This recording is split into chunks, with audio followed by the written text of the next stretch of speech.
You're now live. Hello. Hi. Anybody there? Wave. We can wave. We can also say, hey, howdy. Howdy. Hi, guys. Hey, everybody. Australia. Jeez. This is so awesome. Amazing. Welcome to Austin, to our house. We are taking over the CW Walker Instagram account, and we are here. Well, he's really here. We are both here. We're both real. Questions. We're both real, legit live. So if anyone has any questions, watching from the Panhandle. Yeah. All right. We've been to the Panhandle, obviously. Had a good time there. I and we and all of us, on behalf of the cast and crew, we are so excited to bring you the show tonight. It's been a long time in the making. I think the first conversation that was had about it was almost 2 years ago. Yeah. And so, obviously the world kind of went through and is going through a big pandemic, and we're thrilled to invite you to our family and to our world and our home in Austin, in and around Austin and Texas. And so North Idaho representing. That's this girl. I'm a Texan. So we're getting a lot of questions about what it's like working together. So be honest. Okay. I'm not just saying this because she's here. Yeah, she's right next to me. We met working together, Jen and I did. And so being together again on set is pretty neat. And like so many women do so often, she kind of put her career on hold for a little bit, which I'm eternally grateful. And that's the reason our kids are reasonable as far as, an 8, 7, and 3-year-old can be. But yeah, to see her back in her element and to be able to have my fellow cast and our crew meet my wife in this pandemic world where if she wasn't on the show, she couldn't be there to meet is kind of cool. I get to show her off and act like I'm all important and stuff. But it's really fun.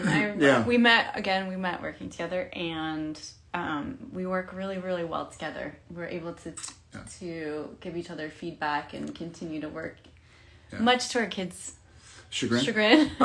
She works. She works really well. I play. So I'm the one sitting there making like fart jokes, and she's like, Jared. So the crew is very excited when she's on the set because I think I behave a little bit better. That's been a little trying to have my boss there, but other than that, it's been awesome. You're getting lots of feedback on your gorgeous hair. Lots of Sam fans. Yeah, the hair is new. I saw the pilot, and I cannot wait for y'all to see it as well. And I think my first thought was like, where did all of my hair go? But it's been fun. It's much breezier than it was on Supernatural. So and I got to learn how to do it. I love it. But I'm new to it. I think it's very handsome. So someone just asked, what's it like coming back to Austin to work? It's great. So Jen and I moved here, 10 years ago, 11 years ago, 10 years ago, 2010, 2011. Right before Tom. Yeah, 2011, 2010. About 10 years, Jen and I moved back here, and we just we loved the city, and it's changed a lot in 10 years, and there are a lot. And that's what they told us 10 years ago. Remember? Yeah, like it's changing. Wow, the city is real different. Yeah. Now we're like, whoa, this city is real different. And I grew up in San Antonio, so I loved Austin for many years. I was going to school here, and then we moved here, and a lot of friends of ours moved here. The Eccles moved here like 5 years later, and have a badass brewery. Have an awesome brewery in Dripping Springs. If anyone can drink some beer, family business. Right now, I'll have one tonight for sure. Yeah. And then we had many, many friends move here, and then you also hear like Elon Musk is moving here. We're like, this is kind of like when did we become an international city all of a sudden? And so it's been great. It's been different being home. I say. On Supernatural for 15 and a half years when I'd have a hard day at work and I'd work from maybe like 3 a.m. to 8 p.m. I'd get home and I'd go to sleep. But now, if I work 3 a.m. to 8 p.m., I get home and it's 3 kids like, Dad.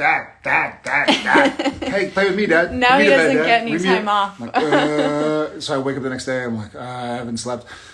It's really awesome. It's we're all in a tough time right now. The pandemic and the world is going through a tough time. So it feels great to be able to help be employed ourselves, but also provide employment and work opportunity for other people, and in a really safe way. We're always in masks and in pods. We're not wearing masks now, but I think it might be useless between the two of us, because if she gets it, I probably get it, and vice versa. Someone asked about your tattoos. Do they have any? I guess our tattoos. Yeah. Do you have any? Do they have any significance? This is Sanskrit for iPhone update. One of the original cave drawings.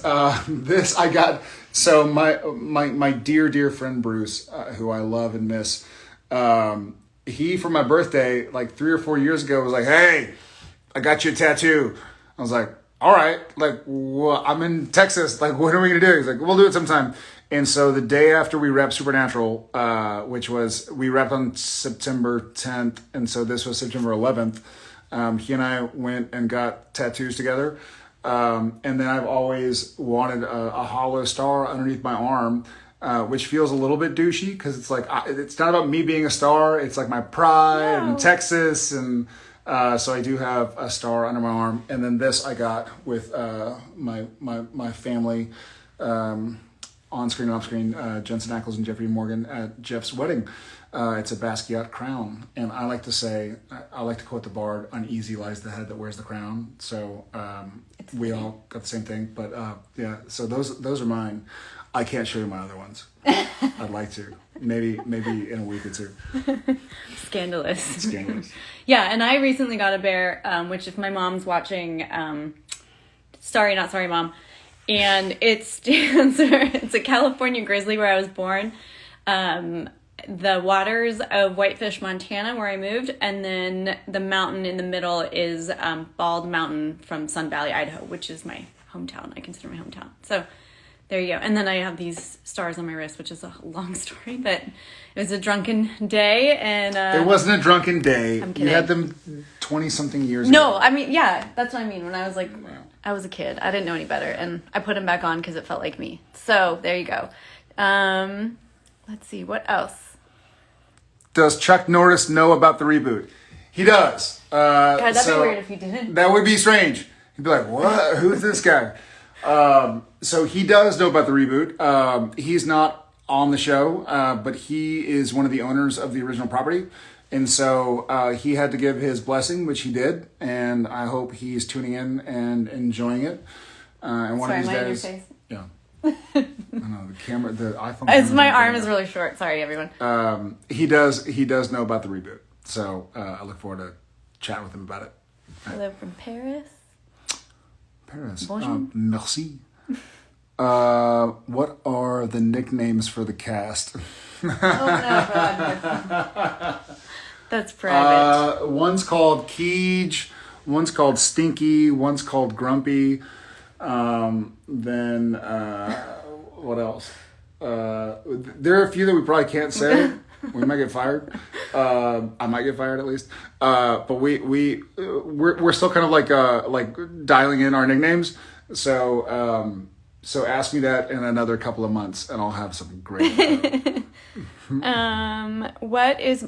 a good one. What is most challenging about executive producing? So the way I approach acting is it's a full-time job, on Gilmore Girls and on Supernatural and on the movies I've done. I really try and work as hard as I can on developing the character and making them real and different. And I hope that tonight y'all see a different person in Cordell Walker than you saw for many years as Sam Winchester and Dean Forster. I did a lot of hard work. And so executive producing is, it's been a trip. It's a lot of hard work, and it's another full-time job. And also in these COVID days, it's kind of funny because back in the day, a year ago, even, if they need you to do a location scout and a casting session and and need you to watch an editing session and this and that, then they knew they couldn't really do it all at once because you'd have to be in 3 different places.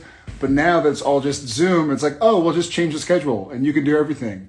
Like, what? Well, when do I get to memorize my lines? You can do that. Whatever, you do it the night before. Come on, you're a pro. Okay, great. It's been great. It's been a great way to. I'm really passionate about this story, and this family and this character, and so the exciting part. I've been saying I feel like it's an embarrassment of riches. You know, I love this story. I love this character. I love my wife on the show and off the show. There you go. But I feel like there's so much. It's like being at a buffet with your favorite food. You can't help but just eat everything and feel like, oh, I'm so exhausted. So it's been a lot of hard work, but I've been thrilled to do it and to have the chance to do it and see how a show gets made, how the soup gets made. I coming into Walker, I had done as an actor 390 something episodes of television or something. I should count at some point in time. I think that's right. But I'd always kind of been in front of the camera, and I'd had some idea of some storylines and some character situations and some casting situations. But now being involved from the ground up, I just feel really blessed to be able to take an active part in something I'm so excited about. So it's been challenging time-wise, but it's been really awesome. And then it is 4:45, so we're going to have to hop off, but there's one more question that I thought was good, which is, okay. What do you love about Cordell Walker? I love a lot about Cordell Walker. What I really mesh with the most about Cordell Walker, Texas Ranger, is that he's a guy. He's a dad. He's a son. He's a brother. He's a friend. And he's a worker. And he's trying to find a balance between his work life and his family life in a way that, you don't have to be a law enforcement agent or an actor or an actress or a producer or a business person or whatever to understand that sometimes it's difficult to try and find the balance between what your family and friends need and what your profession needs. And you can be super passionate about all of the above and very committed and trying to find out, how much bandwidth you have and making common mistakes, making common mistakes that I know I make as a parent and as a husband, I'm sure all the time, where I'm distracted and I'm doing my work because I'm really committed to it. And then I go like, oh man, like I dropped the ball with my family or I dropped the ball with my friends or brother or whatever. And so being on this journey with Cordell, I think will make me a better husband, which is probably going to make Jen happy, but also a better father and a better son, a better brother and friend. And so I'm looking forward to seeing where this goes. All right, everybody. Thank you again. Yeah. I hope everyone loves it. I'm really proud of you. Thank you. Very, very proud. My husband's worked really, really hard on the show for the last 2 years. Blood, sweat, and tears. So I know I'm really excited as a viewer, and I hope everyone enjoys it. And anything else? That's it. Thanks, guys. Enjoy the show. We will be watching, so we'll be there with you. Send your love and support. We would really much appreciate it. So thanks, guys. I have to figure out how to turn it off.